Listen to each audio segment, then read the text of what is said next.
Ottoman সাম্রাজ্যের স্বর্ণযুগে এমন এক মানুষ ছিলেন যার ইশারায় ইউরোপ কাঁপত। তিনি যখন ঘোড়ায় চড়ে ইস্তাম্বুলের রাস্তায় বের হতেন, মানুষ ভাবত সুলতান সুলেমান স্বয়ং বুঝি যাচ্ছেন। কিন্তু কে জানত যে প্রাসাদের সিংহাসনের পাশে তার ঠাঁই হয়েছিল, সেই প্রাসাদেরই এক অন্ধকার মেঝেতে তার নিথর দেহ পড়ে থাকবে। আজ আমরা সেই মানুষের গল্প শুনব না, বরং তার জীবনের সেই রহস্যময় অন্ধকার গুলিগুলো উন্মোচন করব, যিনি ছিলেন কৃতদাস, বন্ধু এবং সবশেষে এক হতভাগ্য বিশ্বাসঘাতক। আপনারা দেখছেন জানানোর ইউটিউব চ্যানেল। ইব্রাহিম পাশার উত্থান কোনো অলৌকিক ঘটনা ছিল না, এটি ছিল কঠোর সাধনা আর মেধার এক সংমিশ্রণ। যখন সুলতান সুলেমান তাকে মানিসায় খুঁজে পান, ইব্রাহিম তখন শুধু একজন তুখোর যোদ্ধা ছিলেন না, তিনি ছিলেন একজন দার্শনিক। সুলতান সুলেমান কেন তাকে এত ভালোবাসতেন? রহস্যটা এখানেই। ইব্রাহিম ছিলেন সুলেমানের সেই আয়না যা সুলেমান নিজে হতে চাইতেন। ইব্রাহিম জানতেন সুলতান কী ভাবছেন, মুখ খোলার আগেই তিনি সমস্যার সমাধান করে দিতেন।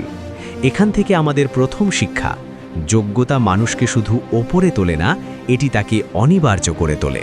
কিন্তু রহস্যটা ঘনীভূত হয় তখন যখন ইব্রাহিম ইসলামী ঐতিহ্যকে বুড়ো আঙুল দেখিয়ে নিজের প্রাসাদের সামনে গ্রিক মূর্তি স্থাপন করেন। মানুষ তাকে কাফির বলতে শুরু করল, কিন্তু ইব্রাহিম থামেননি।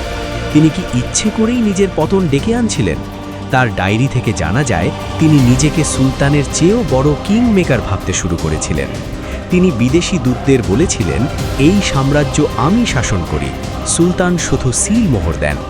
এখানেই লুকিয়ে আছে ইতিহাসের দ্বিতীয় শিক্ষা: নিজেকে নিজের ক্ষমতার চেয়ে বড় ভাবা হলো পতনের প্রথম ধাপ। সুলতান সুলেমান আগেভাগেই ইব্রাহিমকে একটি শপথ দিয়েছিলেন, যতদিন সুলেমান বেঁচে থাকবেন ইব্রাহিমকে কেউ মারতে পারবে না।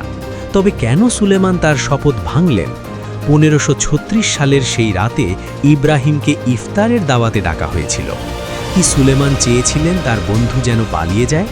কেউ বলে ইব্রাহিম চাইলে সেদিন পালানোর সুযোগ পেয়েছিলেন, কিন্তু তিনি দম্ভের কারণে নড়েননি।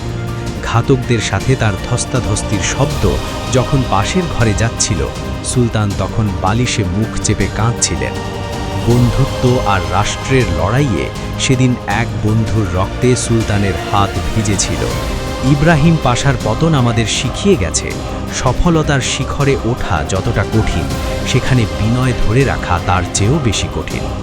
আজ ইস্তাম্বুলের গলিগুলোতে ইব্রাহিমের কোনো নাম ফলক নেই, কিন্তু ইতিহাসের পাতায় তার রক্তক্ষরণ আজও জীবন্ত। আপনি যদি ইব্রাহিমের জায়গায় হতেন, তবে কি বন্ধুত্বের মর্যাদা রক্ষা করতেন, নাকি ক্ষমতার মোহে নিজেকে হারিয়ে ফেলতেন? ভাবুন, কারণ ইতিহাস শুধু জানার জন্য নয়, শেখার জন্য। ভিডিওটি যদি ভালো লেগে থাকে, লাইক, কমেন্ট, শেয়ার দিয়ে পাশে থাকুন। ধন্যবাদ।